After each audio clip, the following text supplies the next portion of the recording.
microphone up close, webcam microphone up close. And I see dead people on UCY.tv. Age of 19 in 1962, she was a... But I have the files. You know, I read this stuff at the National Archives, and I read these other things. I said to myself, how can that be possible? You know, pistols and fondle slap of choice, and the internet, professional wrestlers, and not Jesse Ventura style. It doesn't matter whether the information comes from, as long as it's real. It doesn't. It's hard to get real information because seriousness, they don't want you to have to read two together. Whenever I try to prove out, you know, it's not. If you expect your government to tell you the truth, you're going to sadly disappoint. Another one of these things. Dear Lord, what a dirty old man, huh? Really? Can't be serious. Is this really how you want things to be? Come on. More hooker, eruptions? Eruptions, whatever. Like Dave Powers kind of... Really? Allegedly broadcast live from Pima Region 2, within the borders of the formerly united and currently occupied states of America. We bring you the Ochelli Effect. It's like, damn sure, no, I'm an original. We have all these situations. I'd love to know why it takes 50 years, for a 19-year-old girl to eventually get up to gumption to put these things out.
So, it is a live Tuesday night of the Ochelli Effect, and yeah, I just did that just to mess with you a little bit because you guys are used to me jumping right in after all my noise. Oh boy, the best laid plans of mice and men go unanswered, as always. And I guess I'm one of those mice, I don't know. Oh man, oh man, oh man. Look, I was going to do my usual thing tonight with the Liberty Beacon update, with the Earthship deal, and didn't get a clear answer back as to whether my guests were coming on or not. So at airtime, I got nothing. I'm sure I'll be able to bring you an update on Colorado next week, but that might have been just a little loss in translation there. I'm sure I'm going to have a couple of people joining me later on in the show, but for now it'll be a little bit of my babbling and taking a look at things that are going on in the world.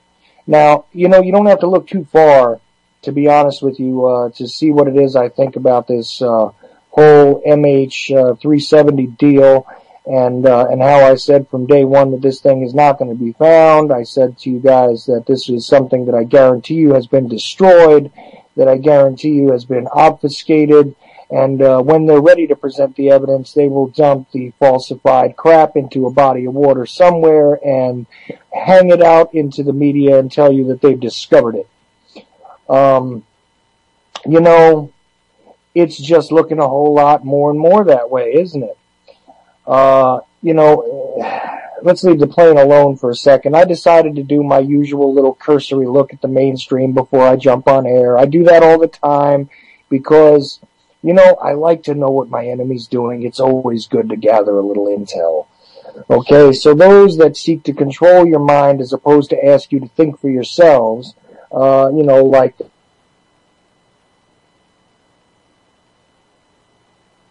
or something seems to have changed in my headphones here. Yeah, it looks like I'm still on. Anyway, so Wolf Blitzer on our favorite alphabet soup network, CNN, or at least mine, because it's one of the least repetitious of the nonsensical networks, unless it's got to do with a large, Malaysian plane. Okay. Let's see. The new American jihadi threat was being featured on the Wolf Blitzer Situation Room before I went to air. So I decided to drop over to Fox and take a look at them real quick. And of course, they're in their Obamacare thing, which Obamacare is a nightmare, but the right-wing rhetoric against it is all so superficial and so nonsensical that most of us who have, half of an idea that these talking heads have no clue about what's in the bill or what the actual effects on the rest of us out here, among the Walking Dead. And I don't mean that we are part of the Walking Dead, but we are having to swim through them. Those of us who are not rich enough to avoid them on a daily basis might have a different understanding of the Obamacare setup than they do. But, they attack it their way. I would almost pat them on the back if any of their arguments made any sense. If you take a look at the actual logistical problems and the amount of money that's already been wasted on this thing, it would have been a hell of a lot easier to just give those of us who have trouble getting our insurance either a stipend or insurance directly and get it over with, and that way we wouldn't have to deal with this nonsense. And hey, it would have actually been, our government doing something for us for once if they would have simply just footed the bill instead of, again, dumping money down a black hole, which is, par for the course as always. But anyhow, let's leave that alone for a second. Let's see.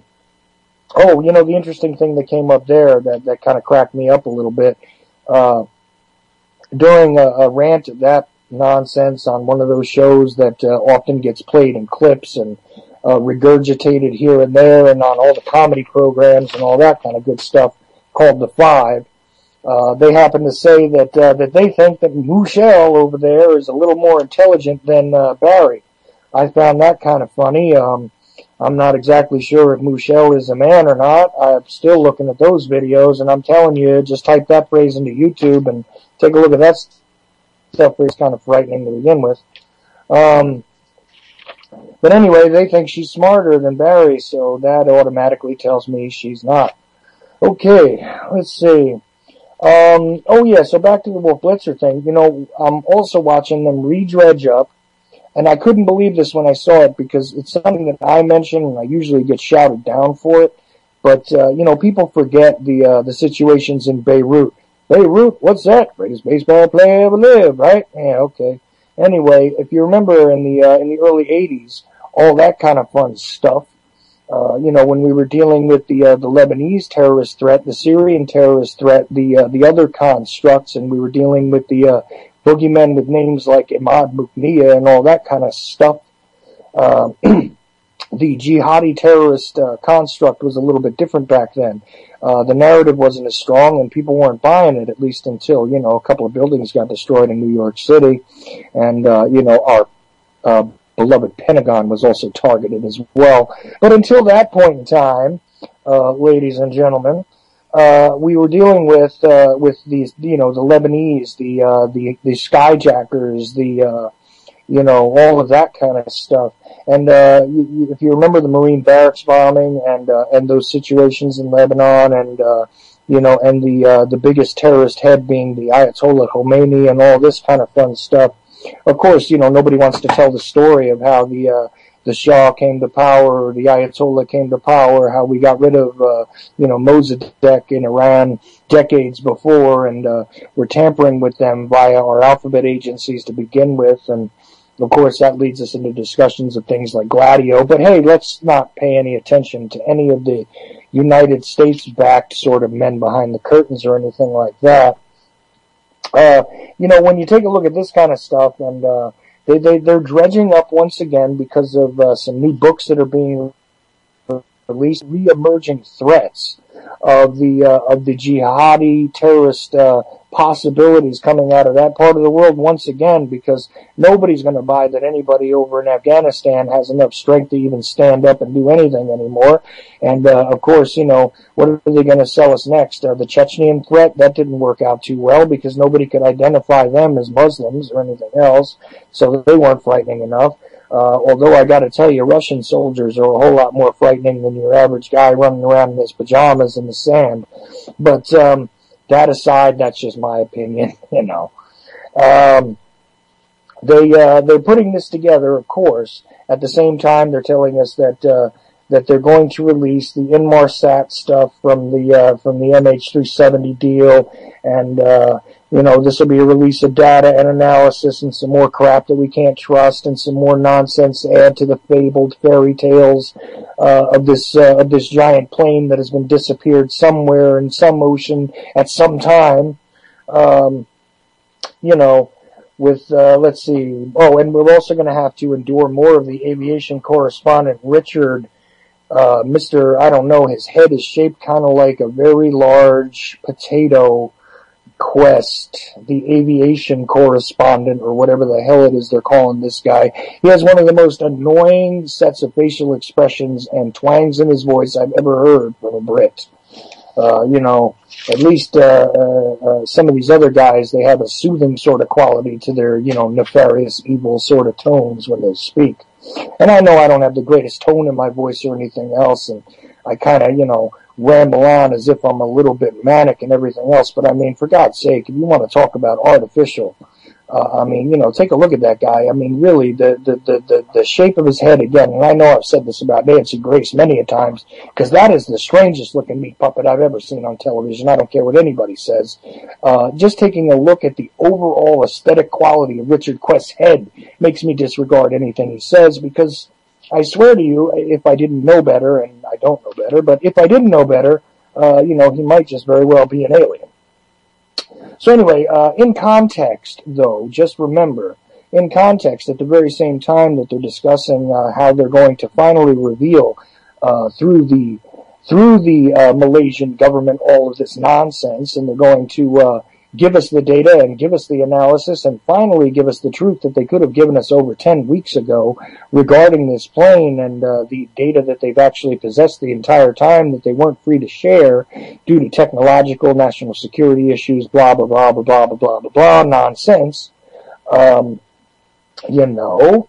have to redredge up the whole, sort of heroic narrative of Robert Ames, E3, who was a CIA asset, among others that happened to have been murdered in the Middle East as a result of, again, our misadventures by our alphabet agencies in places where we don't belong. Doesn't this sound familiar?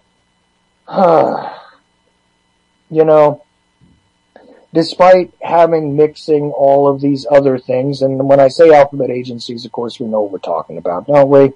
I mean, when it's NSA, CIA, OSS, and all of these other sort of outstretched extensions and, reborn sort of, machinations of the roots of the problem and the roots of all the other evils in the world that seem to be completely convoluted with the DEA and everything else, sort of running rampant throughout the planet via Operation Phoenix, Condor, etc., etc., etc. It gets a little sickening and mind-numbing. But, when you have to add to it the AAIB, you got to add the Rolls-Royce and all the PhDs and the former CIAs, and, it's just all animal crackers in my soup and nonsense. And where is Shirley Temple Black anyway? Oh, I think she's dead.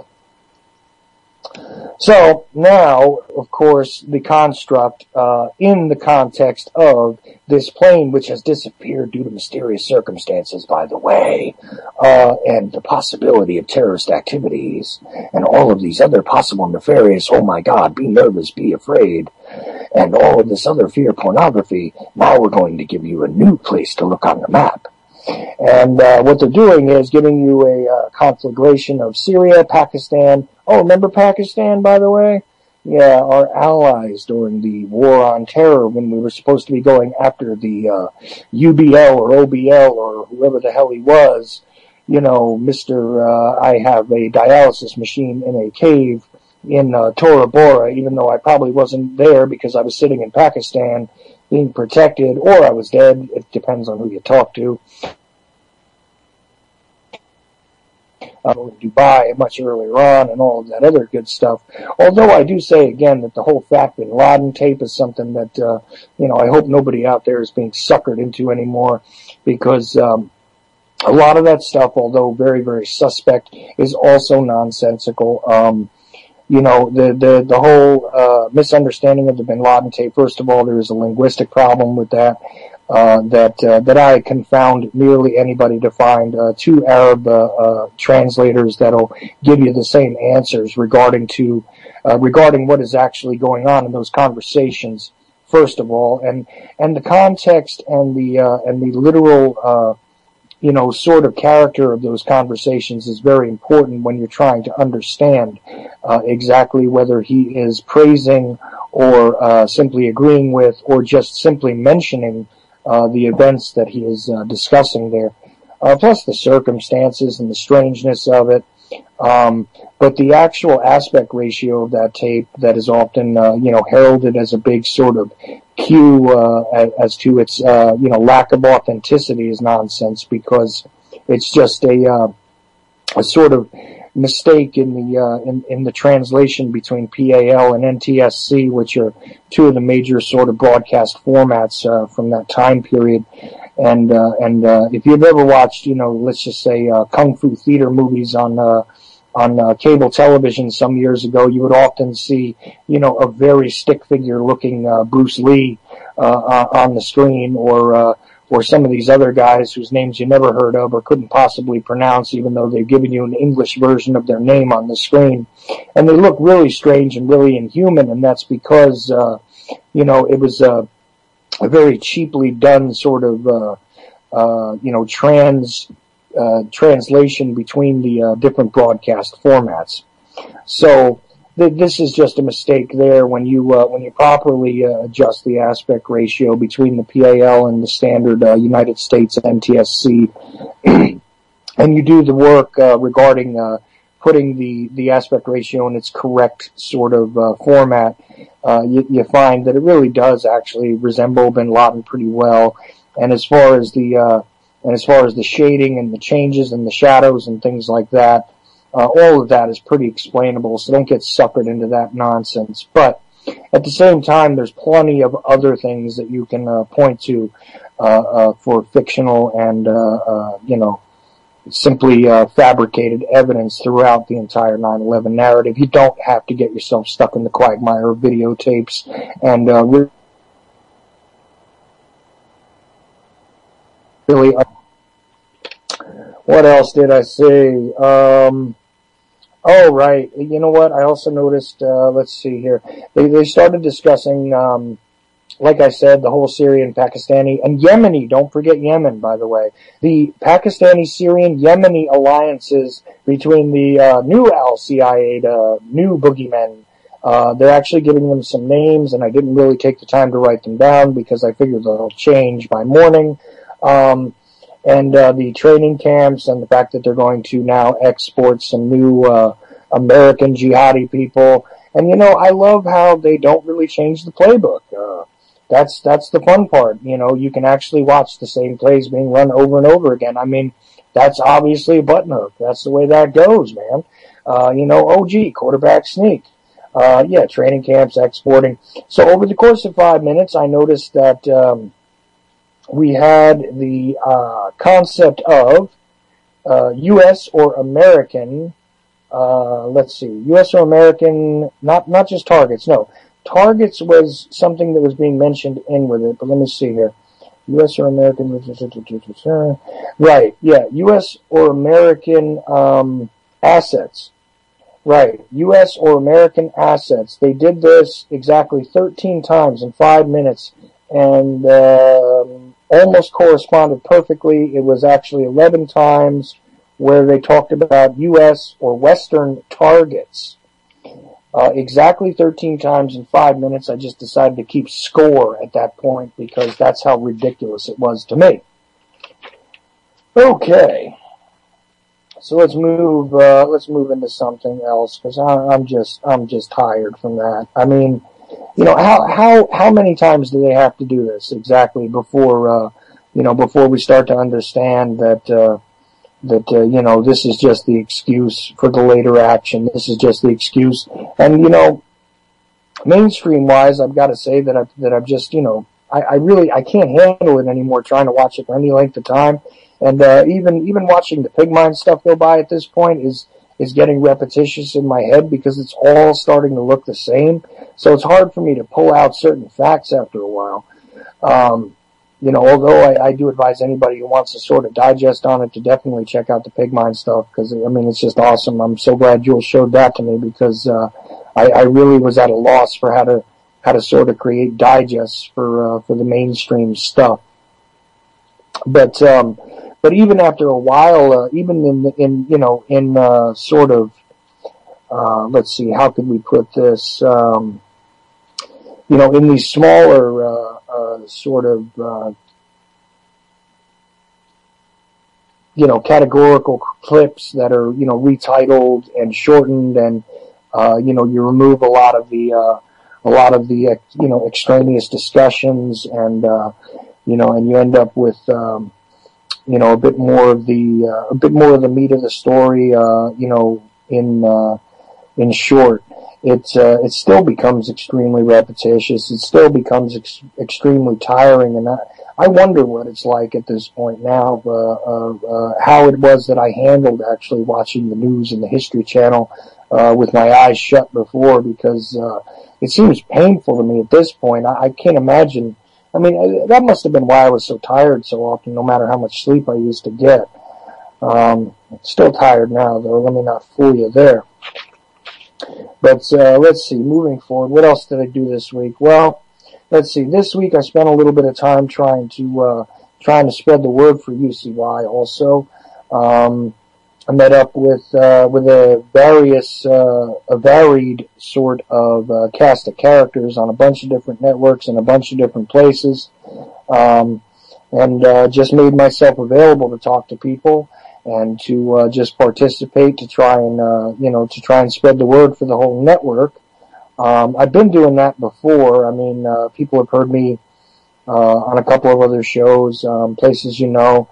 But over the course of the past month, I've really made an effort, and especially in the past 2 weeks, I would say, I've gone on places where I know there's probably 3 listeners, and I've gone on guys' independent YouTube streams where they got a couple of fans, and minor networks and blog talks, you know, the NWO Truth guys, the NWO Truth Radio guys, the Truth Emerges guys, the Truth Speaks Network, Project Lights Out. I was on Rents Radio plugging UCY. I was on simulcasts of a bunch of different small little networks that you probably couldn't even find in a Google search if you tried. You know, indie guys who, like I said, just have, you know, YouTube live streams that end up being converted into videos later. And some Ustream events I just participated in just to plug stuff. Let's see, a couple of podcasts, which I don't even think have been released yet. I've been doing some talking on. Let's see what else. There's a bunch of stuff on Blog Talk and you name it over there. And, you know, the reason why I've been doing that is because, you know, we have a remarkable array of hosts on here, doing a lot of interesting things. And, you know, the weekends are packed interestingly, I would say. During the weekdays, and I make jokes a lot about how we got a lot of dead people on. I even said that when the show was coming on, I see dead people on the network, but I do, because we have, you know, 3 of them that are taking up a lot of our time. But I gotta say that, you know, among those 3 dead people, at least 2 of them were influential on me, and I'll leave you to guess who they were. And, you know, it's an interesting thing, and I really like, you know, most of the guys on the network. However, you know, some people do not take the time to think about, trying to get things done. It seems in a unified fashion.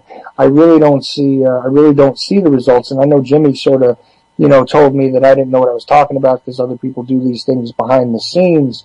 But I don't see a lot of efforts from a lot of other people trying to make this grow a little bit. And if it doesn't, and if we don't start getting our messages out to other people, then we're just going to start talking to ourselves. And if that's really everybody's goal, I mean, Jimmy says he's very, very happy to sit and talk to his friends, and that's fine. But I really think that his show is much better caliber than that to just sit and talk to the few of us that really like to listen to it now. I think that it could be something that could inform a much wider audience. There's other people on this network also that I think deserve a much wider audience. And I'm not talking about myself because I'm not one of the most talented people on here. In fact, I'm probably one of the less talented people on here. I just have a sort of desire to speak with individuals that I believe are knowledgeable. And I'm not even necessarily the most knowledgeable individual on most of the things that I like to cover. If you get me into a JFK-related conversation, I can sit here and do that probably for the next 10 years and not run out of airtime.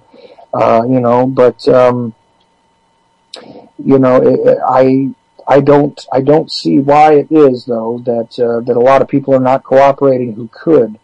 I've tried to reach out to some other individuals on here, and I've made myself available to anybody who wanted me to be, participate in whatever way I could. Perhaps I'm not very useful to some of you, but that's fine. However, I must say that when I do see that other people are let's see, how do I put this? When you're not going to be cooperative with individuals, that's one thing. When you're going to completely ignore other people on the network, that's another thing. But you know what? I am not going to play that way at this point in time. I'm going to sit here and I'm going to try and push this whole thing as best I can. And if you guys don't agree with me, well, you let me know, and I'll make sure not to ever include you in anything I do. I'll be very sure if you speak up and tell me, I'll make sure that I don't ever bother you. That's for certain. Outside of that, let's see, what else did I have in mind for today? Well, most of what I had in mind for today actually went away pretty quick. Oh, somebody's calling in. Let's see if I can add you in, or if that's going to go wrong too. Let's try. Oh, caller, you there?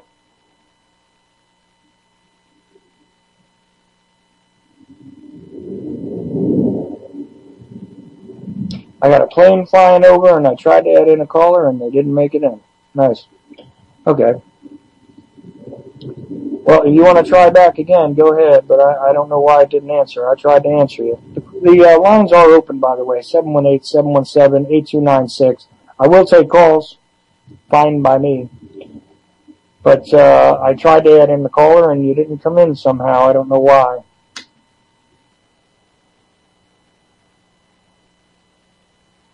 So, however you want to join in, that's fine with me. If you don't have me as a Skype friend, go ahead and make a request, and I'll just add you in as I'm sitting here babbling on too. Not a problem. If nobody else wants to join in, I might actually play a couple other little things and see what happens there. But caller, I don't know why I lost you. Let's see now. Where did you go? Yep, I don't know where you went there, but it looks like, I don't know what that was. Alright. Never mind. So, back to where I was at. I gotta put some things in context here because, sometimes I see stuff that really aggravates the crap out of me, and it gets me into a bad mood. And I'm being light about this other subject I was just talking about, but this irritated the hell out of me today, and probably you guys already saw this in chat and everything else, and I'm sure that Jules dropped it on you guys the same as she did on me. Oh, here's my caller again. Or, nope, this is a different caller, but let's see.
Oh, Skype just froze on me and closed up. Nice, nice, nice. Okay, now if that caller will come back on in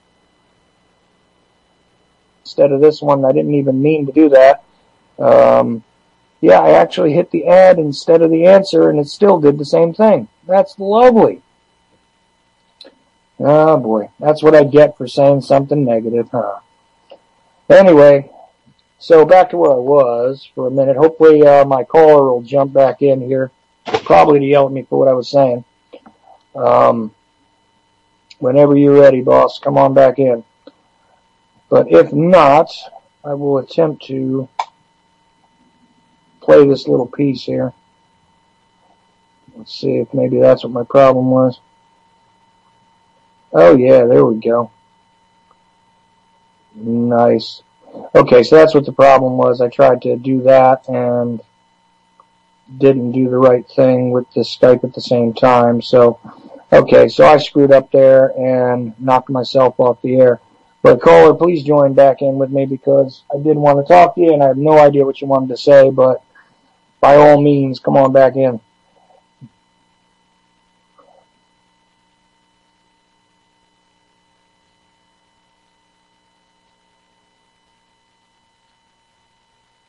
Yes, there's a different area code, and now you're gone. Okay, I was going to welcome you to the show. I don't know what you're doing either. Very good. And another caller. Oh, I actually got a caller on. All right. Hello. Hello. Yeah, this is Desert Hawk. Hey, man, how you doing? Hi, Ochelli. I hear your show. You're looking for callers. Very good, man. I've been waiting to get you on again anyway. Okay. Yeah. What particular subject you on tonight? I've been noticing some stuff lately myself. Yeah, well, I'm going through the whole, we have the reemerging, Middle Eastern terror thing. Oh. That's coming back up again. So it seems as though we're going to recycle all that, and they're even bringing back the Ames deal and even dredging up the 1983 deal with Lebanon and the barracks and all that now. So I find that kind of interesting. Yeah. And of course, Jules dropped me that video. I was going to try and play the audio from it about the 9/11 conspiracy theorists, the architects and engineers. Did you see that video? No, I have not. Oh, dear God. Well, you know what? I'm almost afraid to try and play it again. But let's see if I can do it. Because, you know what? It was really annoying to me because, after all, look, if you think about conspiracy theories and you think about, guys that are out there saying wild stuff and everything, there's no shortage of that, right? But that's the thing. Conspiracy theory, if you look through the Bible, there's a quote in there where Jesus says something to the effect that he knew that people were conspiring against him.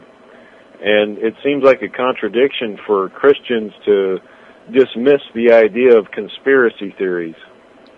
Well, this is for certain, and and I brought this up on an earlier show. I think it was last week that the word conspiracy, in and of itself, is not an evil word. Those that choose to theorize and present it as truth, though, are sometimes liars. However, if you think about it, one of the most interesting conspiracy theories when it regards 9/11 is the official story.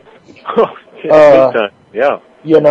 Because, look, if we just take it at face value, there's, 19 guys loosely affiliated that are led by a guy in a cave who's rather sick but happens to have a lot of money using a satellite phone to direct a military action where he takes down towers using civilian planes as weapons.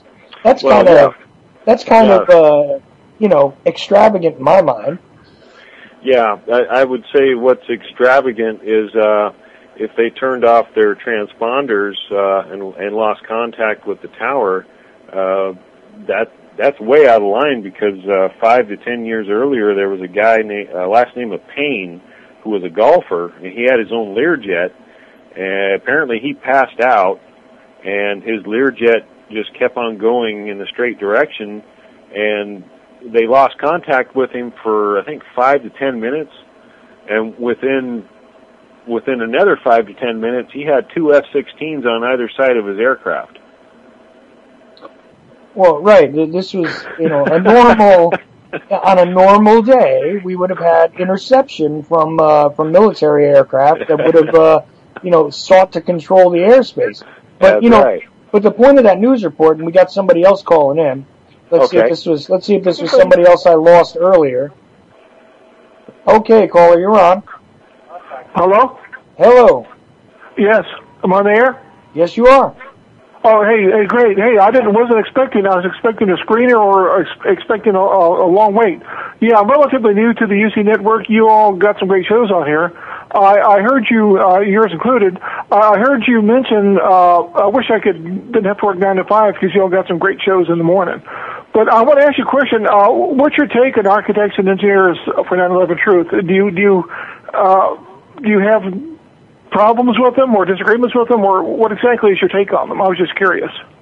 Well, I got to tell you, that's exactly the point I was about to get to, because this news clip was completely ridiculing and mocking the architects and engineers for 9/11 Truth people, who are apparently out at this 9/11 memorial that's being opened up, and presenting people with an alternate view of the facts.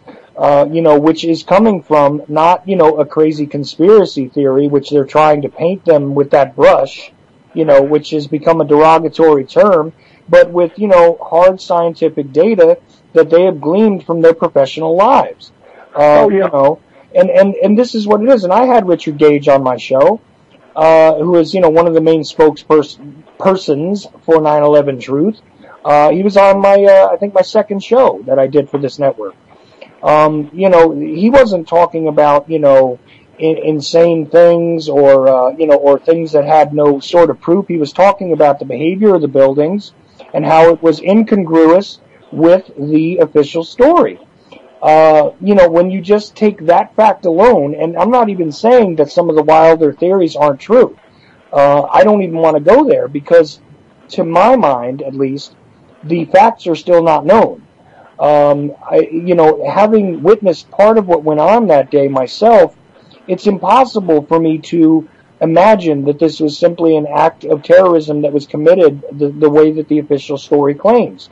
That it was jet fuel that brought down these steel-framed, cement-reinforced buildings as they claimed they did. Of course, it's absurd. I've met Richard Gage several times. I'm a member of DC911truth.org. We used to have a newspaper that we put out, Rock Creek Press, but we couldn't finance it. We had to cancel it a couple of years ago. And I mean, I'm like you. The official story is nonsense. But I think that I think Richard Gage is an honest and upfront person. I've met him several times. I went to one of his seminars at DC 9/11, that sponsored in the area, and I got up on stage one time to talk, to give my 2 cents, and I started talking about Israel and Mossad being behind 9/11, and he promptly bumped me off the podium. Because he doesn't want to cause any controversy, and so it was the Israeli Mossad, criminal elements within our government. I think Stephen Jones is right on target with thermite being used. Obviously, there's no way in hell we can know absolutely everything about what happened about 9/11, but you can look and the evidence and things and deduce that it could have happened the way the official story goes. And with Building 7 especially, it's obviously a controlled demolition. That's the only thing it could possibly be. Yeah, see, I have to disagree with that. Well, see, here's the thing. Well, how were the buildings brought down then? We could disagree about. Well, hang on, just who's the caller? Early minds want to know. One second. One second. The caller?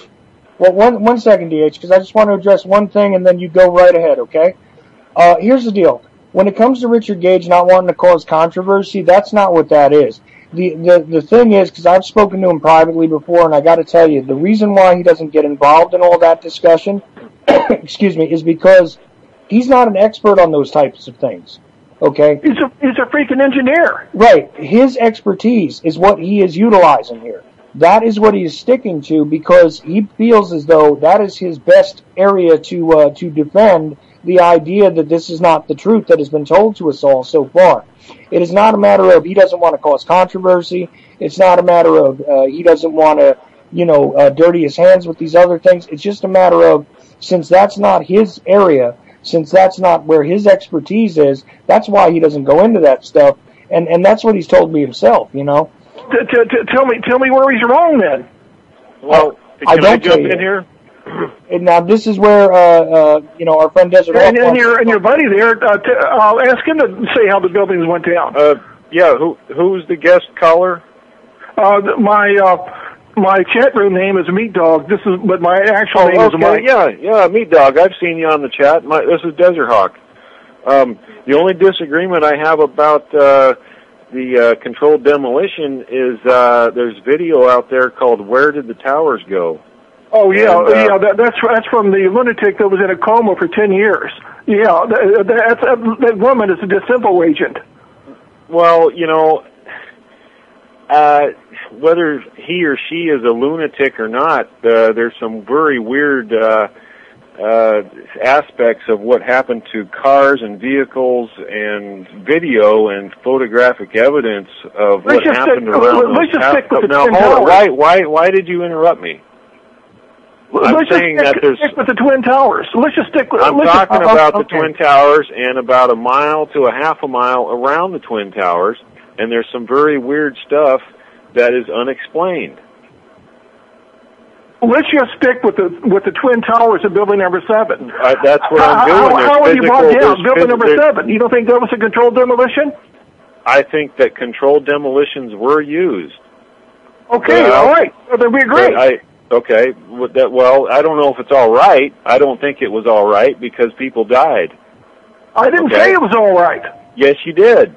Okay, you're trying to put words in my mouth to discredit me. You're the one who said it was all right. Okay, guys, you're inferring that I think it's okay people died, and that's ludicrous. You're trying to slander me. Whoa, calm down, both of you. Listen.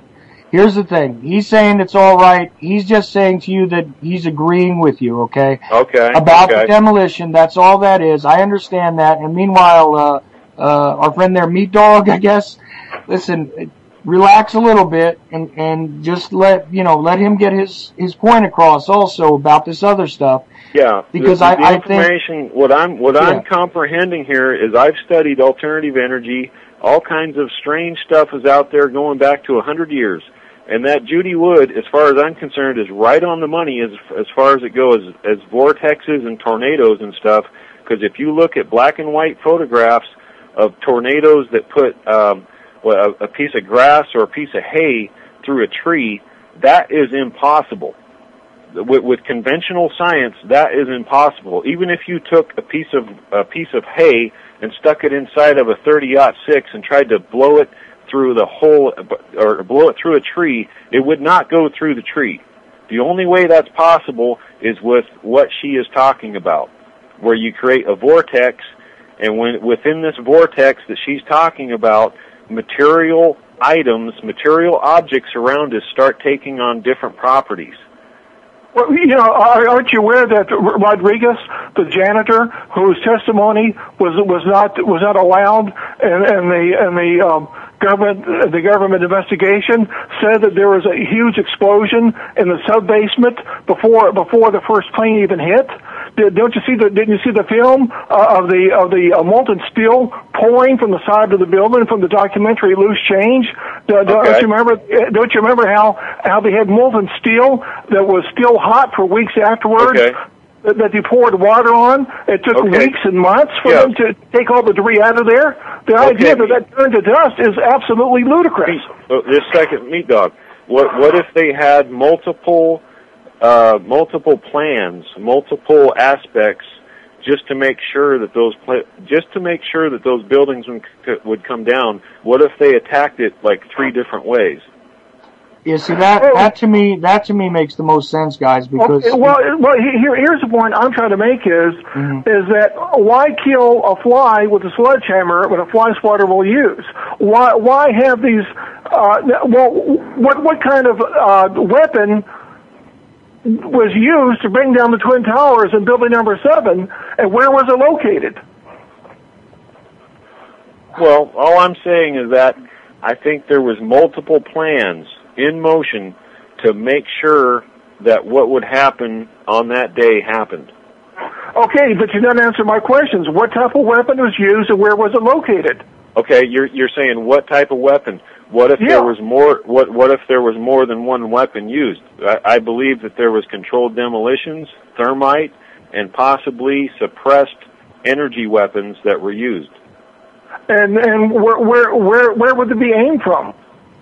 Well, quite literally, when you're talking about directed energy weapons, you don't require a large platform or anything else. I mean, the technology for this stuff, from what I understand, and I'm not a scientist exactly, but I mean, just the stuff that I've seen them be able to do when it comes to, creating certain, low frequency waves and high frequency waves and things like this, it doesn't require a mass amount of equipment. It doesn't require a huge platform or a fixed location of any kind. That stuff could be mobile. It could be on a ship. It could be in the air. It doesn't really matter. Okay, so then you don't know then, do you? Well, no, but then again, we don't know for certain that the demolition is a certainty either, because where is the evidence? Haven't you seen the controlled demolitions in Las Vegas where the buildings are brought down? That's classic. That's classic. Well, yes, but here's a couple of inconsistencies with that though, Meat Dog. Here's your problems. The buildings do not behave as though they were hit with planes and brought down by jet fuel. We all agree on this, right? Of course, yes. Okay, but here's the other thing. They don't exactly behave like controlled demolitions either. It looks like it to me. Well, it looks that way. But if you do a couple of mathematical calculations, a couple of cursory examinations of those films, and you understand that, when they're talking about stuff falling at free fall speed, it doesn't fall at precisely free fall speed. When you do a controlled demolition, from my understanding, after talking to people that do this kind of stuff for a living, what they do is they remove the path of greatest resistance. They remove, the core columns and things like this in order to get rid of all of these things which would cause the resistance. The buildings did not behave as though they had no resistance on their way down. They did behave like they had less resistance than they should have. But when you're talking about even Building 7 fell at about 66% of the rate that it would have fell at free fall speed, not precisely 100%. That's a pretty reasonable difference. So the fact that it was imperfect and the fact that it was uncharacteristic of what it was supposed to be doesn't necessarily mean that the controlled demolition is the end-all and be-all of it. I think it is a part of it, for certain. And I think even Desert Hawk would agree with me there, that it had to be part of it. Well, all I got to say is, I've seen classic, controlled demolitions. It looks just like Building 7. It looks just like Building Number 1 and 2. And why have exotic weapons that could go south on you when just the good old tried and true method works? Controlled demolition. Well, but even there's characteristics wrong. Can I jump in here? He's talking about exotic weapons. Well, how are you going to get permission to test exotic weapons? I mean, it's got to be something way out of bounds. Well, and 9/11 was way out of bounds, and I think that there was multiple plans in motion. I think we can all agree on that. Now, what I'm comprehending here is people are making huge assumptions that we are living in a time of conventional warfare. I mean, this is 2000. That happened 2001. This is 2014. I'm pretty sure that there's stuff way, way, way above our heads. Oh, you know what? Absolutely. But here's the thing. Even from what you understand, Meat Dog, here's the deal. You know that a lot of that cement was pulverized, right? I mean, it was dust. It was not. That doesn't normally happen like that on a. Yes, there's always lots of dust when the building goes down. Not like that. Yeah, yes, there is. That was a huge building. Yeah, I understand that, but even so, you don't have that. Are you aware of how much of an area that stuff covered? Of course, yeah. It covered probably went probably in different boroughs. I'm sure the debris spread all over the place, especially the asbestos that was in the buildings. Looking at it with my own eyes, within the space of an hour, sir, you couldn't see the Manhattan skyline.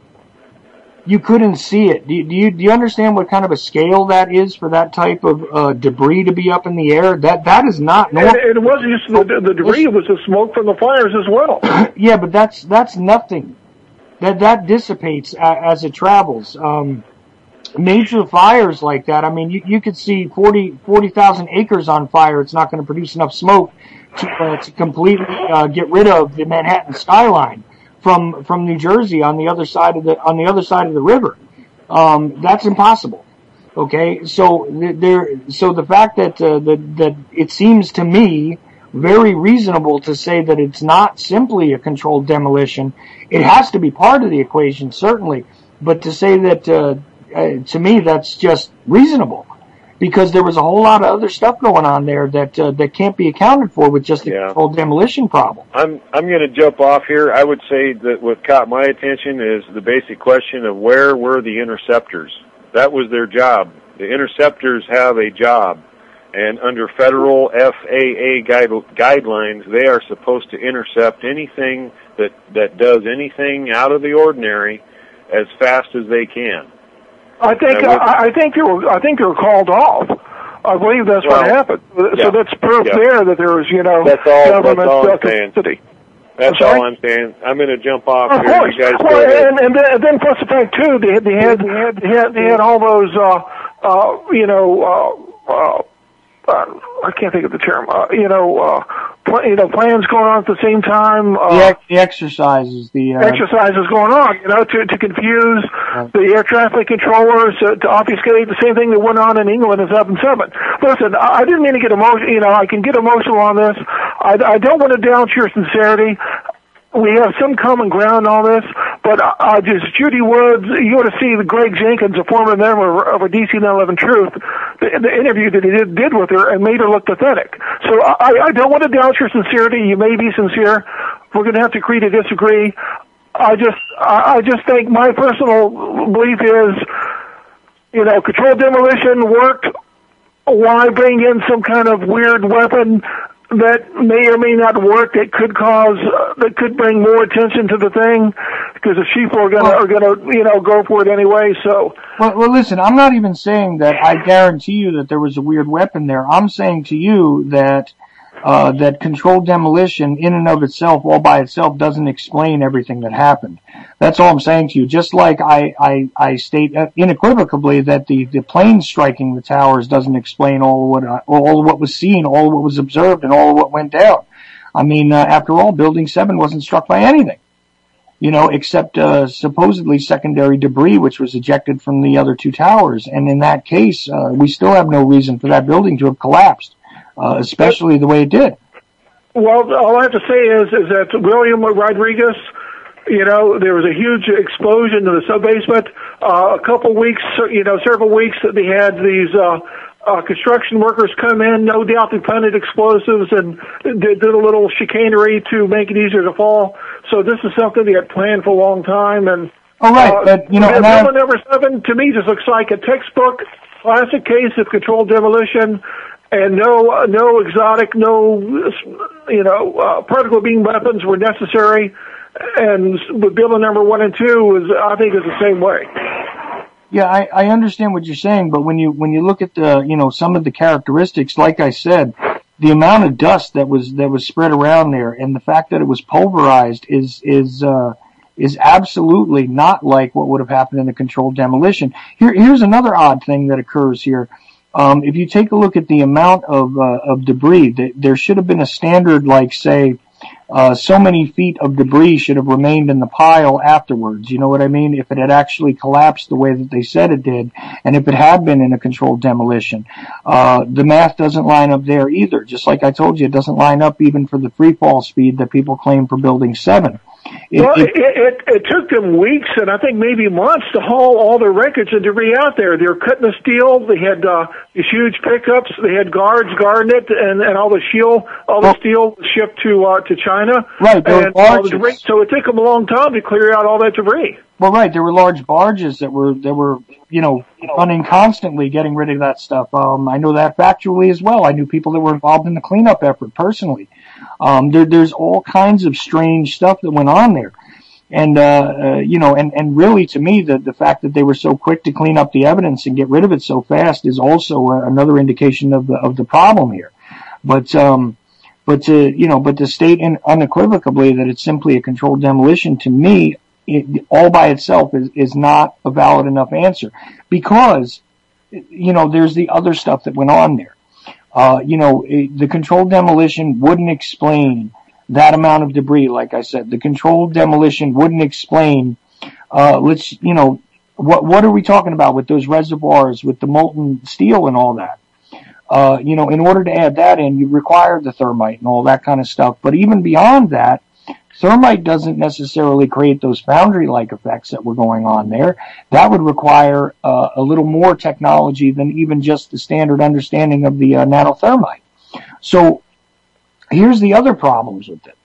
When examining that stuff, okay, there was also sort of uncharacteristic things that occurred regarding the effects of things around the place. Like he was talking about, why was it that cars were melted when they weren't struck with flaming debris?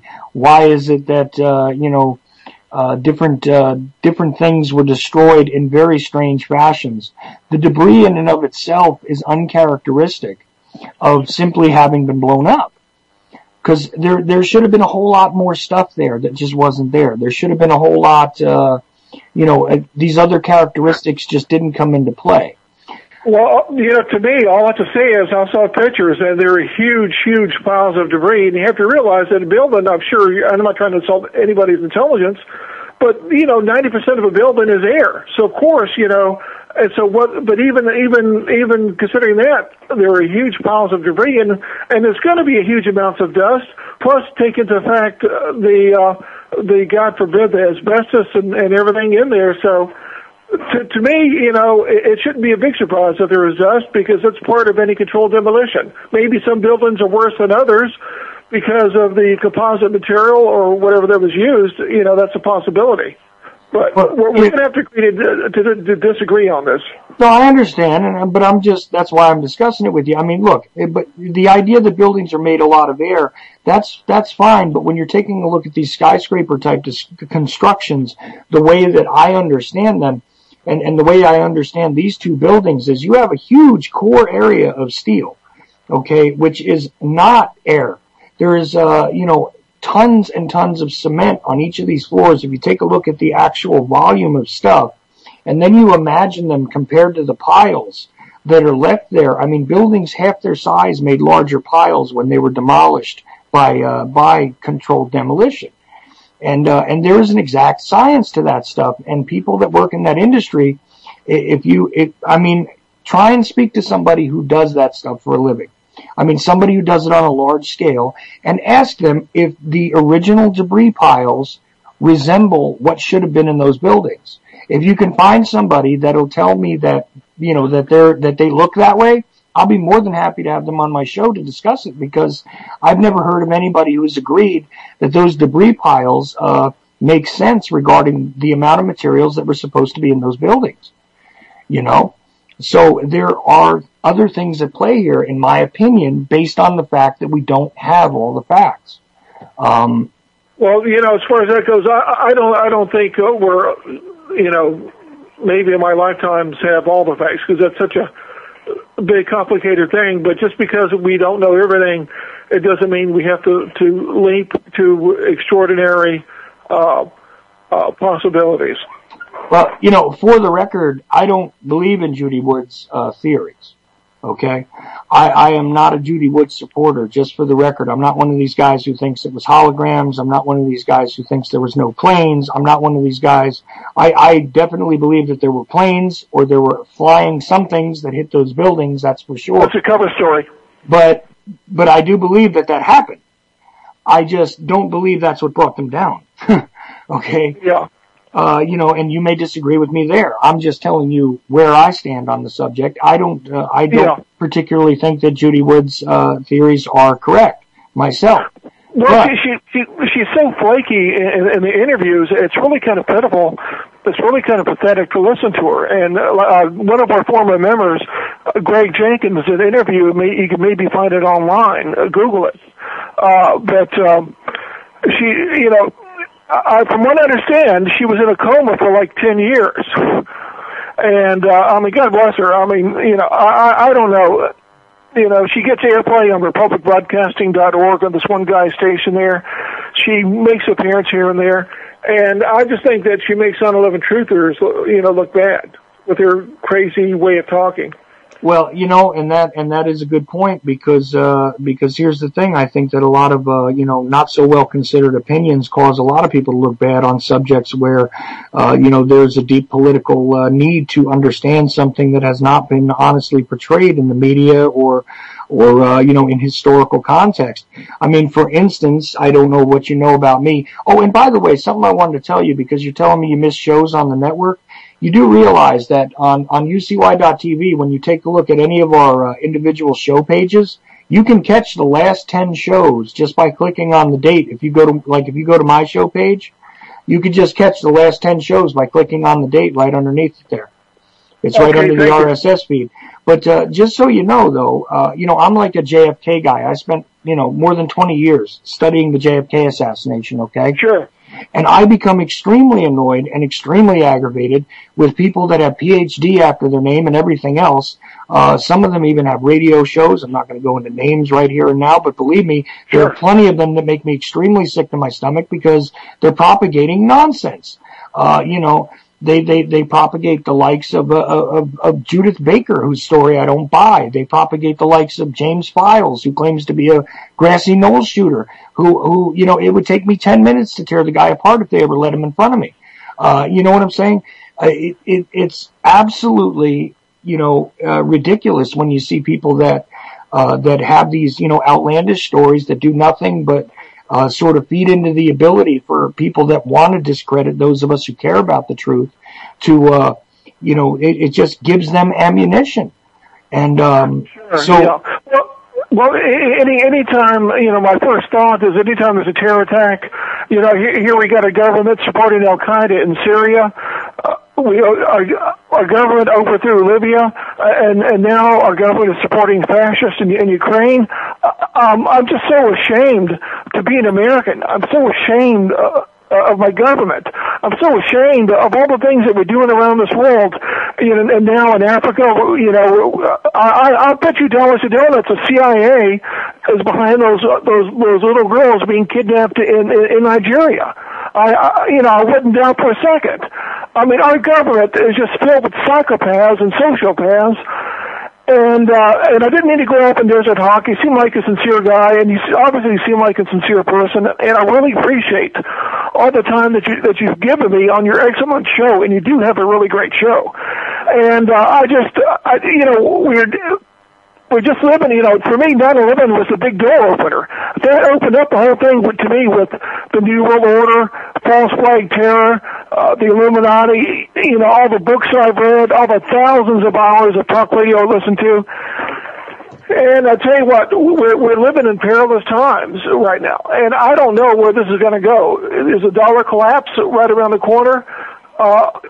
The powers that be going to set off an EMP and have a situation like in the movie The Road, where 90% of the people are dead and 90% of the survivors are cannibals.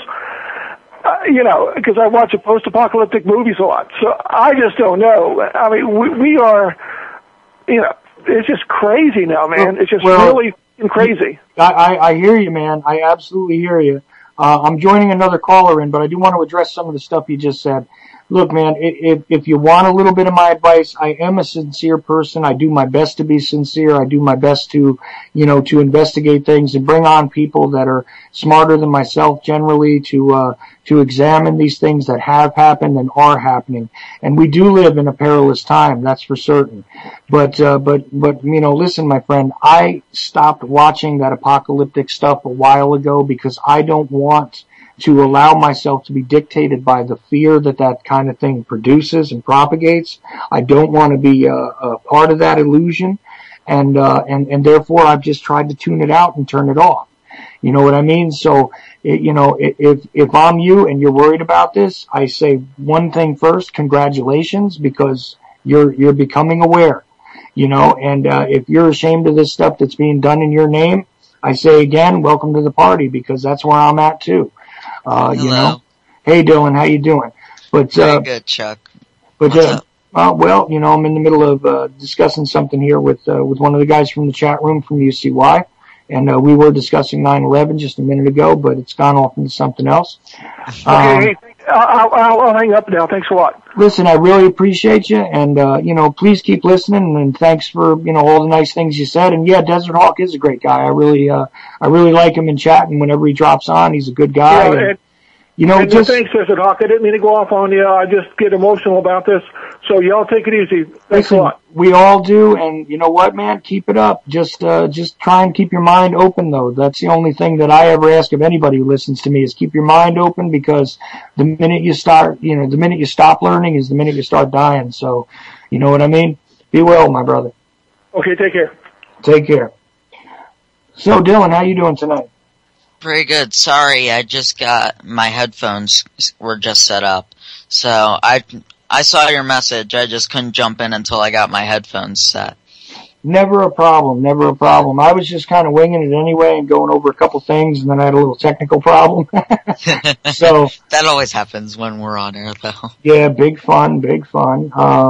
So, I was talking about a lot of different things, and we got off on a 9/11 deal because there was this clip in the news with them berating architects and engineers for 9/11 truth, and pretty much, treating them like they were pretty much the tinfoil hat wearing conspiracy theorists, and all that kind of stuff. And it really, honestly, I consider that a compliment now.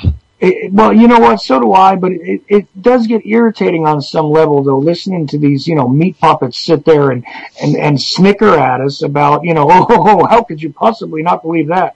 And, it was dropped to me by the owner of the network here, just in general, just like, on a personal level. She said, "Did you see this?" And I looked at it, and I even saw a couple things that she didn't catch the first time through, because they, of course, related it back to, if you're silly enough to believe that anything other than the official story happened with 9/11, then you might be crazy enough to think that somebody else other than Lee Harvey Oswald killed JFK, and you might think somebody else might have killed Martin Luther King Jr., and you might think, and I'm like, you gotta be kidding me. Well, I do think all those things, so. Well, you know what? Then you're crazy like me, my friend. So. Well, that's great. I'm thrilled about that. No, you know what? I'm owning it, and I'm happy with it at this point, because. Oh, I know. I was being literal. Yeah, I mean, I have no other choice anyway, because once you open your eyes, it's so hard to shut them again. Yeah. I'm not even gonna try. Too much work. I do wish it wasn't true, though. I do wish it wasn't true. I think we all do. But unfortunately, I can't find anybody that'll give me a logical explanation as to why it's not, So, I started to get a little worked up. I tried to play the video and I couldn't get it done. So I'm gonna leave the video alone. Can you send me the link? Because I'd actually like to check it out later. Yeah, sure. Even if you go on the Ochelli Effect page on Facebook, right? I didn't know you guys had a Facebook page. Oh, well, yeah, I have one for the show. There's a UCY Facebook page also, but, you can go on there, and there's usually, like, little announcements about the shows and everything, and, if you just like that page, I'm pretty sure you'll see the shows come up announcing all the time when they're coming on and everything, which I always forget to do at the end of my shows. Or last week, quite famously, I announced the wrong show before my show went off. That was fun. But, I'll tell people what I've been doing with you a little bit lately, and I'll put you on the spot just a touch, because I still got 50 minutes left here, and I've been winging it because 3 guests I had possibly lined up, not a one of them showed up. So here we go with Chuck winging it and rambling, and then I got a couple of callers to help me out. Desert Hawk, thanks again, and also Meat Dog, both of you guys, man, I really appreciate you. I'm sure you guys are back in the chat room. As I said before, I really don't follow the chat room during the show because of my visual problems. It's hard to do. Sometimes I try, but usually only when I'm playing something pre-recorded. When I was on your show Saturday, I did look at the chat room a little bit. They were talking about pizza. I mean, yeah. I love pizza as much as anyone, but... I hear you, but I do roll back the chat room, and I think that was about a 3-day ordeal with the pizzas, man. Somebody kept ordering pizza, then 2 other people wanted to order it. It was one of those things. So, but look, I am Sicilian after all, so I do appreciate the pizza. No problem. But, anyway, what I've been doing with you lately is, just having you kind of interview me, and I think I'm going to do a 2-hour show with you soon doing that. But, if you want to talk about, your thing, you do the Truth Speaks Network, which you're running out of YouTube right now, which ends up doing a live stream and then creates a video for it later. So if you guys want to go check out Dylan's project there, I think that's all you got going right now, right? That's absolutely all I've got going, and really I think you've been on all but 2 of those shows. Well, because as I told you when I met you, one thing that I can do is talk at length. And the other 2 shows, I just couldn't find you. There you go. So, you guys think it's bad you got to put up with me for 2 hours on here. Imagine this kid. He's got me on, 3 hours, 4 hours at a clip. But it's okay. Yeah, we have fun. We spent one show mostly on Lee Harvey Oswald. We spent another show on Fukushima. I don't even remember what the others were. The other one was 9/11. Oh, and then we did do one on 9/11. That's right. Pretty interesting stuff though. We also had James Impending Revelation was on there with us for one of those shows, I think. For 2 of them, he joined in for the last hour of our 9/11 show, and he was the guy that was with us the whole show on Fukushima. Oh, that's right. It was kind of funny though because the 9/11 show started out with somebody who wanted to debate me about the events of 9/11, pretty much to argue with me that perhaps the official story was a little more correct than I thought, and it was hysterical because he got the opening statement out, and then I think for the next hour or so it was all me. Yeah, we tried to get him to talk a little bit, but he just didn't seem to want to. No, I gave him a spot. It's not like I just, was rude and being a jerk to the kid. It was just that he just was like, oh, I wasn't prepared for that. And, Well, I don't think he expected a debate. No, I guess not. But that is what he said he wanted to do. Yeah. And I said, well, I'm not an expert, but what the hell, I'll wing it. And this is what we ended up with. No. So, look, but we have done a couple of JFK shows, and I wouldn't mind relaxing and going over a couple of things from there because I'm sure you got a few questions. So, what is it that you wanted to get into regarding that next? Because we'll probably do another one of those this week. Yeah, I wanted to see if we could do one. Would tomorrow be good? Let's see. I could probably work out something for tomorrow. Sure, in the evening. Mm-hmm. Okay, because I do want to try to get them out twice a week. Okay, not a problem. But like I said, we're going to break down the JFK thing a little bit. I'm going to cover one. We're going to definitely do one show which I call JFK Myths, because I really want to get out there with some of what I call the real serious disinfo, even in the so-called alternative or new media stream, because there's a lot of very poorly researched and, including me. Well, that's why I'm bringing you in, because my research is terrible. Well, I wouldn't say that your research is terrible. It's just that you haven't been at it for a real long time, and And some people don't realize they look for the very simple answers regarding this stuff. And you know, that was part of the problem I was having with this show earlier, was that, you know, the two guys that came on, you know, one guy pretty much was talking about, you know, how, well, it's a controlled demolition, that's it, that's all I see. And the other, and I'm really capsulizing this, and I'm sorry, guys, if I'm, like, really, you know, doing no justice to your positions, but the other one was essentially saying that, well, that might have been part of it, but it seems to me as though a more advanced directed energy weapon was in place there. And I'm not arguing with them on the directed energy thing, but at the same time, I don't support it either because I don't see the evidence for it exactly. I'm more inclined to believe the first guy. Well, right, but on the other hand, I also, you know, kind of, I go to both sides of the argument because here's the deal. So much as there is, you know, not so much evidence for the directed energy weapons, by their nature there wouldn't be, first of all. But secondly, the controlled demolition argument all by itself, has problems. And that is that there's plenty of things that are uncharacteristic in the, especially in New York City, in fact, that don't lend themselves to the controlled demolition idea. And then what do you think happened? We never really went over that. We got into so many different topics. I don't think we ever got to what you thought happened. Well, see, that's the thing, is I kind of leave it as an open question at this point, and I know that some people think that's a cop-out on my part. But I believe that no one has presented a thesis here yet that I am aware of that answers all the questions or even comes close to it.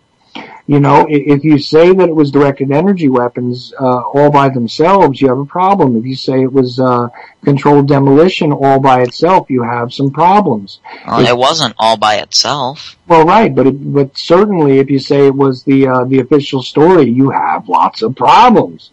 You have more than any other theory. You know, and that was my thing, and that's one of the most funny things to me, is that the most outlandish conspiracy theory of them all seems to be the official story here. You know, so in that way they did change the playbook over from the JFK days, Dylan, because, you know, I've said to you many times, and I don't know if I've said it on my own show, but I know I've said it on yours, that, you know, at least the 9/11 Commission learned the mistakes of the Warren Commission and didn't bother to publish the supporting volumes of evidence, you know. So this time we just got the, you know, the 1-volume report, instead of the, you know, the mistake of them letting us know the nonsense that they counted as evidence in the Warren Commission report. But nonetheless, you know, it still doesn't answer the questions. And the only change in the program here, or the change in the playbook as far as the official story is concerned, is this time they did use a conspiracy as a cover-up instead of a lone nut. I guess it would have been hard to imagine, really. I mean, it's hard enough to imagine that a lone nut could possibly shoot a president with a bullcrap, you know, weapon without having the opportunity, the ammunition, or the skill to do so. But I guess it would be even more impossible to imagine that there was a single guy in control of an operation. Oh, wait a minute, that is the official story. I'm sorry. But even so, it's a conspiracy, so... You know, hold on, I'll be back in 2 seconds. No problem, but headed by Bin Laden, you know, so he is the lone nut in a sense because he is the figurehead of the conspiracy in this case. But Chuck, I'm gonna go on hold. Yeah, no problem. He is the figurehead of the conspiracy in this case, but not the sole, you know, the sole conspiracy of one, as it were. So, you know, I guess that's, you know, improving upon your old mistakes just a bit. And, you know, again, but even so, it's just one of those things where I don't claim to have the answer here, but I also, am quick to call BS on anybody else who does claim to have the answer. So that's my bottom line, you know, is that the answer has not yet, you know, our true enemy has yet to reveal himself. This is where we're at. At least this is my opinion. You know what? Hopefully while Dylan's on hold, I can get this whole thing out there. Because I'm gonna try and play this clip again anyway. I don't care. So hopefully this doesn't sound absolutely terrible to you guys. I hope.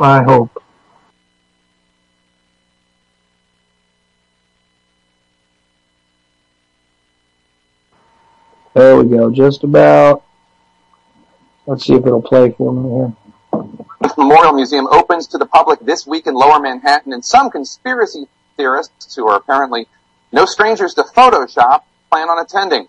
According to the Village Voice newspaper, which broke the story, the conspiracy group Architects and Engineers for 9/11 Truth plan on standing outside the entrance on opening day to hand out fake museum brochures designed to look exactly like the real ones. Take a look. On the left side of your screen, the real deal. Welcome to the 9/11 Memorial Preview, Visitor's Guide for Adults. On the right, the group's handiwork. Welcome to the other story about 9/11. That's, of course, the false one.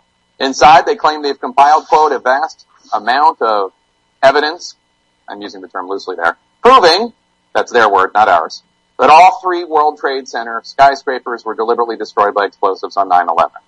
Of course, they don't actually prove anything except for man's capacity for believing crazy things and man's insensitivity to, for instance, the families of the approximately 3,000 people killed in New York, the Pentagon, and in a field in Pennsylvania by Islamic terrorists with Al-Qaeda, as every credible investigation has actually proven. Let's bring in Emily Bazelon, senior editor at Slate, for more on this.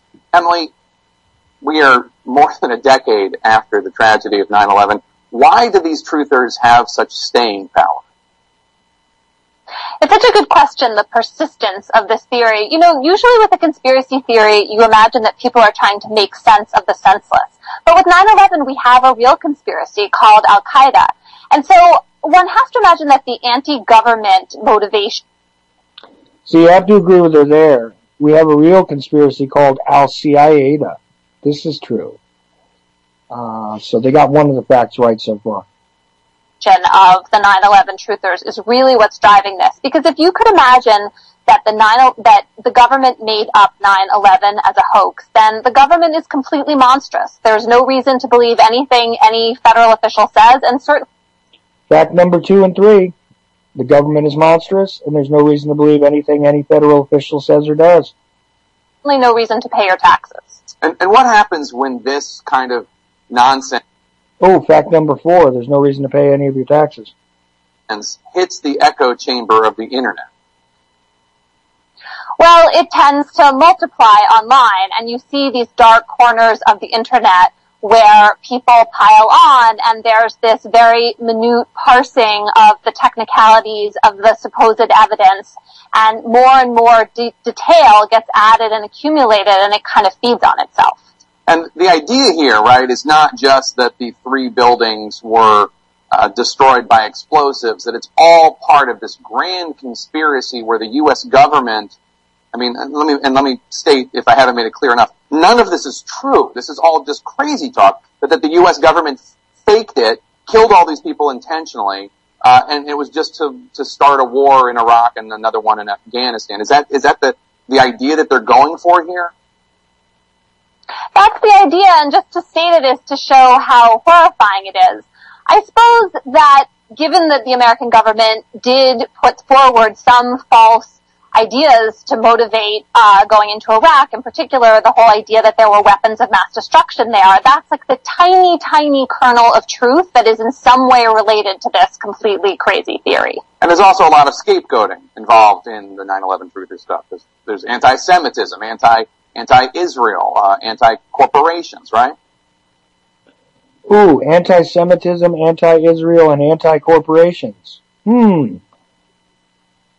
Exactly, and I think you see these virulent strains that are related to each other and familiar from fringe right-wing talk, and they all... Fringe right-wing talk. Does that make us a virus? Just checking. All get kind of weirdly braided together in this particular theory. And historically, we see that these conspiracies come after very upsetting events. The Kennedy assassination, the assassination of Martin Luther King Jr. Is there a pattern there? Yeah, the pattern is they keep lying to us about all this stuff. I think that each time something really scary and disastrous happens, people search for meaning.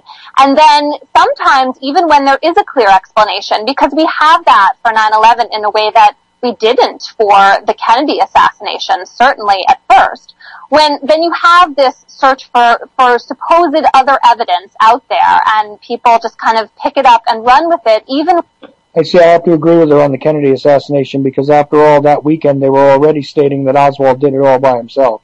So we didn't have a clear and consistent truth to begin with. That's true. That's true. Not at first. But after the work of many, many researchers over many years, we have some idea now. When it seems completely unwarranted. Well. You know, isn't it interesting to watch how they pile straw men on top of each other in the mainstream? You gotta love it. And what is in the background of this piece? You know, if you take a look at it visually, pretty funny stuff. The National Lead is the name of the show, I think. And then what do they have up there also? It's called Faked Flyers. Gotta love it. Faked Flyers, huh? Okay. Let's see now. I'm going to try and drop that into chat. God knows if I'll accomplish that or not, but we'll give it a shot. You know, I don't even know if you guys are aware of exactly how bad that is, but I'm sure that the people listening in the chat room are.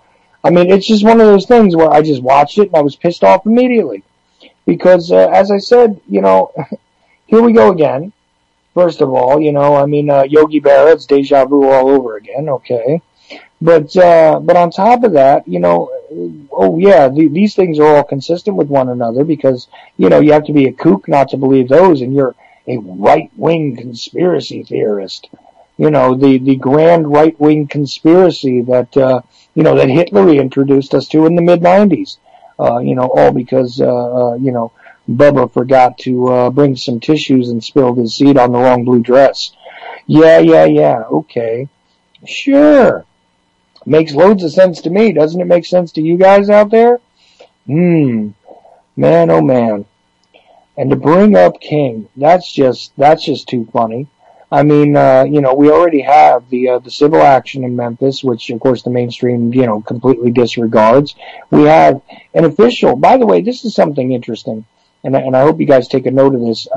You know, we've had many a commission to sort of explain over the years, these major events in history, to investigate them, to interpret them. And, you know, in the case of the Warren Commission, you definitely had the government writing its own official history of the lone nut scenario. However, even in the mid to late 70s, the House Select Committee on Assassinations actually provides us with an alternate explanation. They still conclude that Oswald is involved, but claim to the upper 90th percentile that it was also a conspiracy. Now, nowadays, that is an official conclusion of the House Select Committee on Assassinations, which was charged with investigating and sort of making sense out of both the assassinations of John F. Kennedy and Martin Luther King Jr. Initially, they were going to look into the RFK assassination as well. A lot of people don't know that, but it was let go because that official explanation, according to them, was completely, you know, solid enough that they didn't need to reinvestigate, or even confirm those findings, because you know, those at in the wonderful district of Semiramis decided that they could rely upon and trust all of those in the LAPD, who for many, many years, by the way, were being criticized by Amnesty International and many other international civil and human rights organizations as being one of the most brutal you know, police organizations in the world. They failed the tests of internationally involved organizations that kept tabs on this stuff from the late 1960s all the way into the 1990s. And I bet you even today, if a real investigation was conducted regarding the behavior of the Los Angeles police departments, you know, in the context of how it is they treat individuals on the street and everything else, I guarantee you that they would still not exactly pass with flying colors, you know. But that was good enough for the District of Semiramis, that's for sure. we have to consider that, there was the outrage of the King assassination, especially in the African American community, at large. There was, still an outcry from those of us who believe that our 35th president had been fired, unceremoniously by gunplay, but without the help of Good Night America and Geraldo Rivera, of all people, having actually aired for the first time to the American public in the mid-'70s, the Zapruder film clearly showing John F. Kennedy's head snapping back into the left, as so famously, represented in the refrain in the movies JFK by Oliver Stone. The initial viewing of that to the major populace in America was actually on that television show. Without that, we probably would not have had the outcry which led to the House Select Committee on Assassinations. So, you got to give credit where credit is due. But at the same time, we have a limited hangout where at the end of the day, they closed up shop, they ran out of money, and then, gave, credence to the fools that believe that the mafia might have been the kingpins per se behind that particular public execution. But I digress, don't I? And why is this all connected? Why is this all significant? Well, as more than one comedian has definitely most poignantly observed, anyone who tells us that we should all live together in peace and cooperate and things like that usually ends up with a gunshot through their brain. Martin Luther King Jr. at the time was definitely beginning to come out and make statements against the Vietnam War. Of course, if you just simply examine the difference between National Security Action Memorandum 263 and National Security Action Memorandum 273, you find the comparison and contrast between President John F. Kennedy and President Lyndon Baines Johnson regarding our adventures into Southeast Asia. If we had actually stuck with the initial National Security Action Memorandum regarding this in 1963, we would have had our first 1,000 troops removed from Vietnam by the end of that year, and all U.S. personnel removed by the end of calendar year 1965. So even if we assume that John F. Kennedy, although he was making contradictory statements publicly at the time, no surprise there, President does that, but let's just say that he was changing his mind and maybe not even done changing his mind and might have involved us, embroiled us in those same exact places that LBJ did.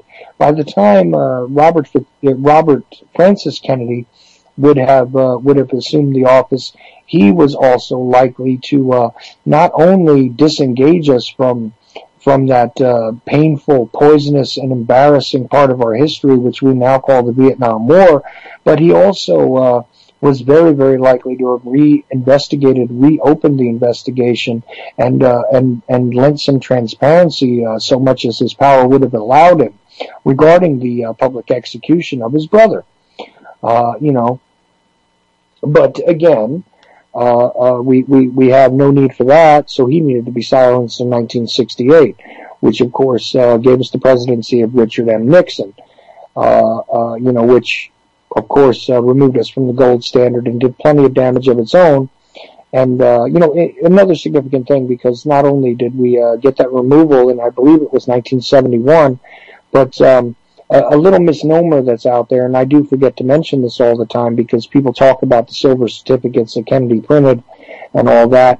First of all, I prove in a video myself unequivocally that the U.S. notes, which were commensurate with the percentage of silver that was to be held in federally insured United States banks at that time, was controlled by presidential authority.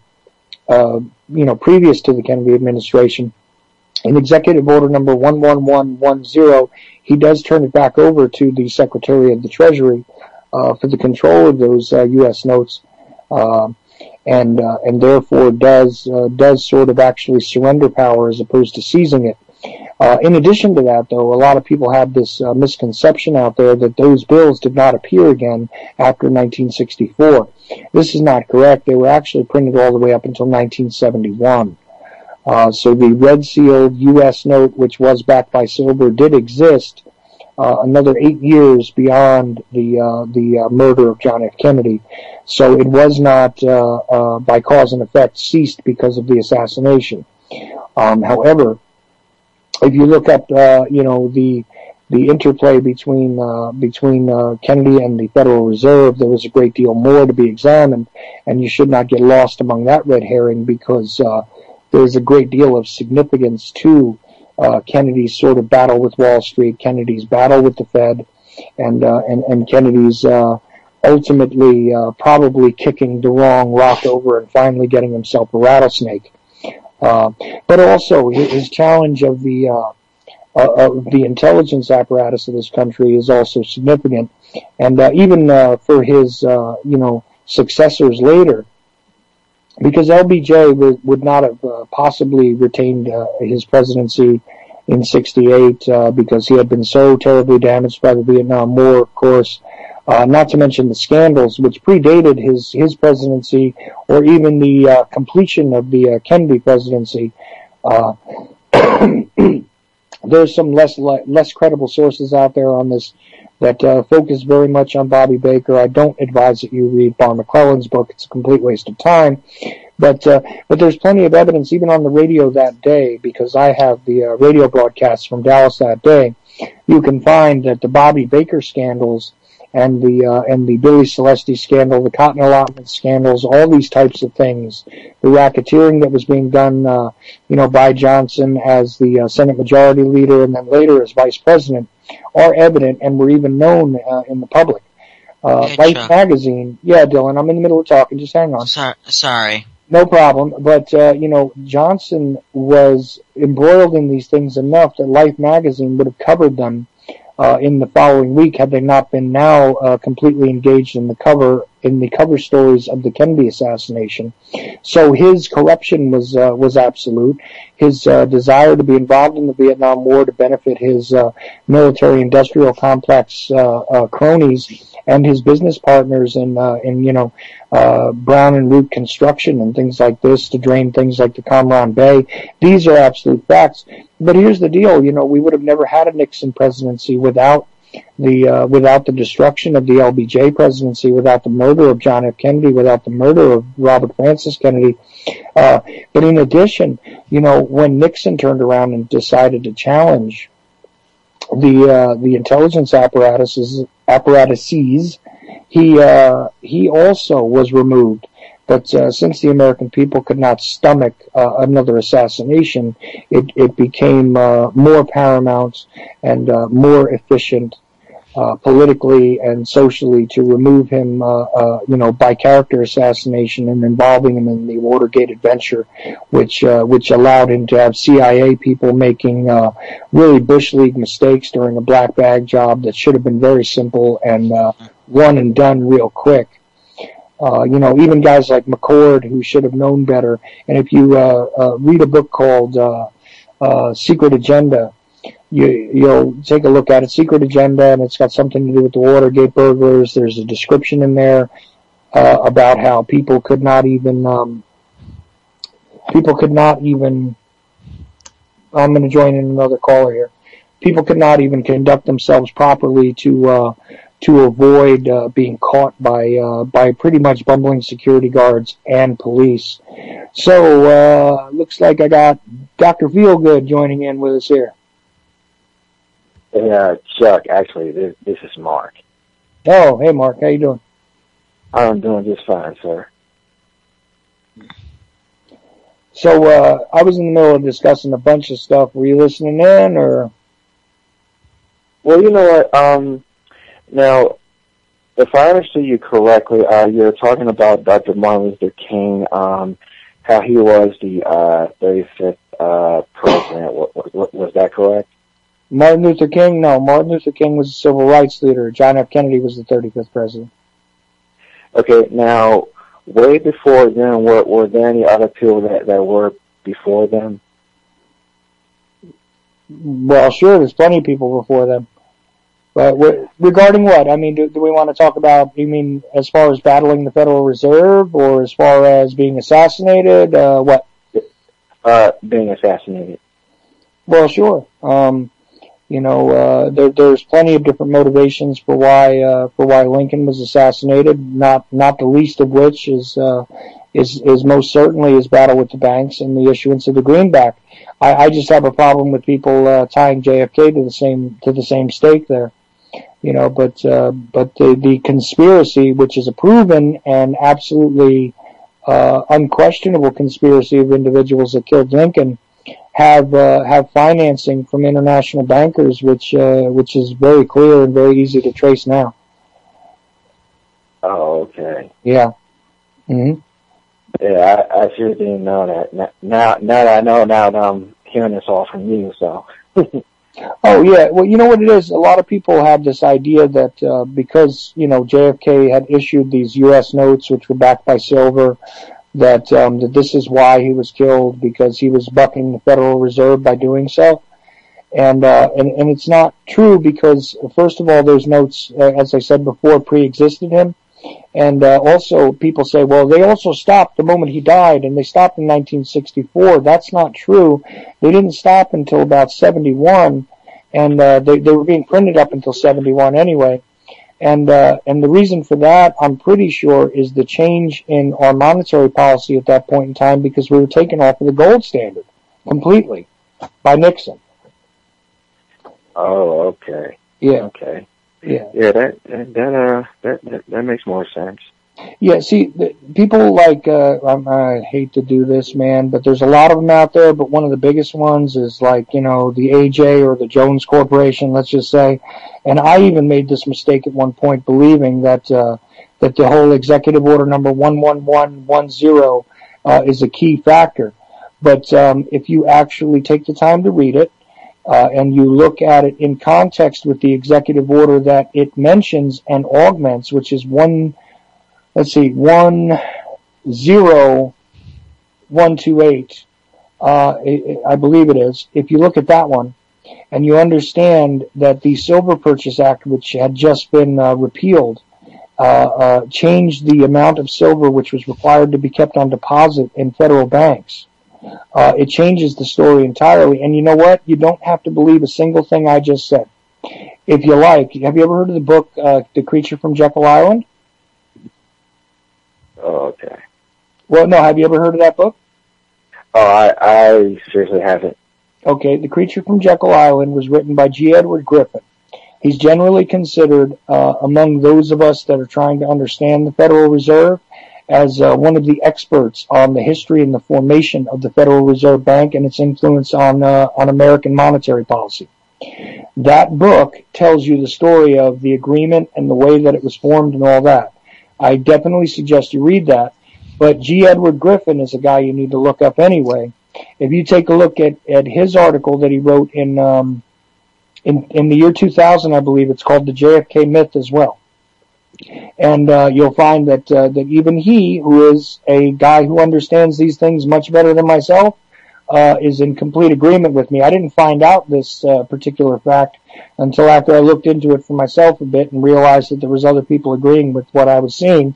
But I don't even think he mentions that they printed these notes past 1964 and all that. I don't remember if he mentions the Silver Purchase Act either, but I know that his opinion basically on the subject completely confirms mine.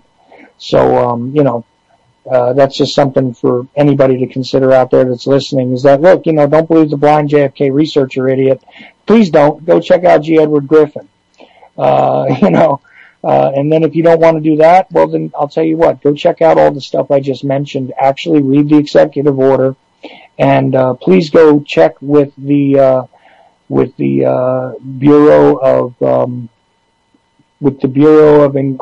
Printing and Engraving, and see if I'm not right about them still producing those bills up to 1971. And like I said, I did a video on it where I actually went and pulled from the money stream still out there bills from 1928 to 1964 that still existed. So I actually physically acquired them from random samples of the money supply as it was in 2005 or so. So, I'm just saying that this is my proof. If somebody wants to, argue with me on it, no problem. But please at least do some of that work. You know what I mean? Yeah. Yeah, So, I definitely agree with you. Yeah. As far as the King assassination goes, there's plenty of stuff to discuss there. But, if you got a question or you want to add something in, man, floor is yours. Well, you know what? Now I want to go back here to so I really even hate to bring this subject up about Saddam Hussein. About I don't know how many years it was ago, but now can you refresh my memory on what was he being executed for?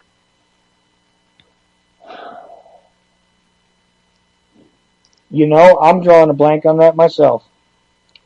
What was he being executed for? I guess I'm guessing here. I don't have the fact in front of me. I got to say that it was probably linked to the whole utilization of chemical weapons, probably crimes against humanity, this kind of thing. Probably for the gassing of the Kurds is probably what the supposed reason for that show trial and hanging was. Yeah, you know what's really bad about that is that I don't know who uploaded this video on YouTube. I mean, I'm going to tell you to be seriously honest with you, it was really sickening that they put this video up for everybody to see Saddam Hussein get executed, which, I'm going to tell you to be seriously honest with you. After watching that video of him being executed, I almost want to be, feeling sick to my stomach after watching that video. Well, that might be because you're a human being, If you watch anybody hanged, regardless of what kind of monster they are, I mean, tell you the truth, I'm not even sure about the authenticity of that video, personally. But I have seen authentic videos of people being hanged, and it's a pretty horrifying sight. I've seen, real footage of people being executed, and I'm not talking about the legendary Faces of Death movies, no. I'm talking about real footage, captured from different hot zones in the world. You can, if you go out of your way a little bit, and I guess it's probably easier now in the age of the internet, you could probably trade in these videos. But, there's been plenty of horrifying sort of stuff that's been swapped out over the internet. I mean, the beheadings and everything else. Truthfully, I've become really desensitized to a lot of it at this point. So I don't have a whole lot to say about that, except that I think it was distributed on purpose to kind of, give satisfaction to the surrogate nature of the prurient desires of our culture at this point.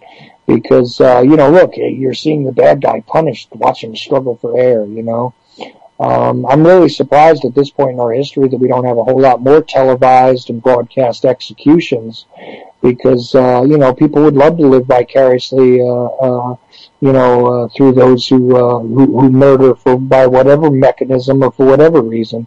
So I'm actually surprised we don't have a whole lot more, say pay-per-view, death chamber type things on television at this point. Personally. Yeah, I mean, cause it's just when it comes to stuff like that, it's just, there's a process that they don't let media even get in to watch, stuff like this live and in person. I mean, it's just that, when the execution happens, then all of a sudden you'll just hear that, that the individual was officially executed at a certain amount of time, if you know what I mean. Well, when it comes to state-sanctioned executions, actually, there's usually a small audience room which is allowed to watch, and that includes usually some law enforcement. They do, on occasion, allow family members to witness, and they also do occasionally have media people there to witness it, but they're never allowed to record it. I don't know what to say about that because I'm at a point in my life where, you know, my ultimate opinion on the death penalty has shifted quite a bit. And quite honestly, I do not trust the system, the government, on any level to have the power of life or death over anybody, even if I did consider them an animal. I don't trust the system to convict people and stuff like that. And I'm echoing back a little bit, Mark, by the way. I can hear myself on your line. So if you could turn your speaker down just a touch. But honestly, yeah, that's where I'm at this point, is that as much as I can understand the eye for an eye mentality and have throughout most of my life believed that, it's in recent years that I'm starting to think to myself, if I don't trust them to serve the school lunch to my children, why would I trust them to hang anyone or electrocute anyone either? But that's Right. just me. Right. How do you feel about that personally? Hmm. Do you have an opinion on the death penalty in general, or the methods, or anything? Well, I thought you had another caller on the other end. But I don't know. It's kind of hard for me to really say, to be honest with you. Well, keep thinking about it, and who knows? Maybe one of these days you'll come to an answer, maybe not. I'm hopeful that you even have a question about it, because I'll tell you one thing: I'm really sick of people just hitting the feeder bar and expecting the pellet to drop, and that's all they do. So the fact that you're thinking and you're listening to me, I'm glad. So thank you for that. Yeah, not a problem. As a matter of fact, what I'm going to probably do is take your advice and, probably look up the web page where I can read up on subjects that you were talking about. And as a matter of fact, too, I'm going to see if I can find some audio. Well, I don't know if to call them audio. You know how, like back in the days, you go to hear, like, I don't know what you call these things. They're not interviews, but something like a storybook, I think you call them. Well, there's plenty of audiobooks out there. What are you looking for? One about Martin Luther King, or one about Malcolm X, or any one of them. Well, a pretty interesting resource if you want to just look at the assassinations of the 60s is a place called ctka.net. They look at the RFK, JFK, MLK, and even the Malcolm X killing in context with the politics and the society of the 60s. They look at a lot of main research and usually have plenty of links to books and things like that. You can purchase a lot of that stuff on Amazon, but there's a lot of free ways to get them too. I used to use Audible.com, but it got a little too expensive for me because it was like, I think it was like $20 a month or something like that. For books, it got to be too much. But they give you at least one book a month, and they have some interesting stuff. There's a guy named James W. Douglas, who has written who's written many things online you can find, but has also written a series of books, most famously JFK and the Unspeakable, but is writing a whole series of the Unspeakable books on Gandhi and on Martin Luther King, and I think he's working on something on Malcolm X as well. But you could start there if you like, and Malcolm is one of those things that I don't know a lot about. I know a little bit about the Audubon Ballroom and some of the nonsense and some of the FBI surveillance of the man and things like that. But I know probably out of those 4 major assassinations in the 60s, he's the guy I know the least about. I would be really happy to do a show on him, but to be honest with you, Malcolm X experts are a little hard to find. It's But it is relevant because, after all, regardless of what you think of the man or anything else, he was a prevalent voice in a turbulent time, and I think has been, really, really ignored by the mainstream and the alternative media as far as assassinations go. But also the dismantling of the Black Panthers, and all this type of stuff during that very same time period have also been, seriously ignored. If you look around, though, you can find a couple of good books on that. I can't think of them off the top of my head. But, one guy you could search out is a guy that calls himself the Pink Panther because he was actually gay, and he calls himself the Pink Panther. I can't remember his name off the top of my head, but he's on the Jack Blood show a lot. Good guy, though, and actually, I think blogs about a lot of this stuff and is still politically active now. So, these are just starting points, obviously, that I'm trying to give you here. But also, COPA, the Coalition on Political Assassinations, they do presentations on all those political assassinations in the 60s as well. You could definitely find some authors and some good documentation and things through their websites. They would be helpful for all of them as well. So that's about the best I can give you off the top of my head, though, Mark. All right. Yeah, you did good. Yeah, I'm definitely checking into that, and when I done reading going through all my history, then I'll, now I know what I'll be able to talk about on your next show. Well, there you go, man. Look, if you do enough reading and enough research, maybe I'll have you on as my expert on Malcolm or something. That would be great. I'd love to see a Malcolm X expert approach me. It would be wonderful. So yeah. I'm down to my last couple of minutes here, guys. So I'm gonna cut out on you, Mark. But good luck on that stuff. Let me know what you find, and if I can be of any help, let me know. Okay? I definitely will. All right, man. You take care. All right, man. So, Dylan, you joined me again. Yeah, sorry, I had to cut out for a bit. No problem. I'm just about done with my show, and just so everybody knows before I finish, you have been listening to The Ochelli Effect on UCY.TV radio. You can find me on Facebook. You spell my name Ochelli.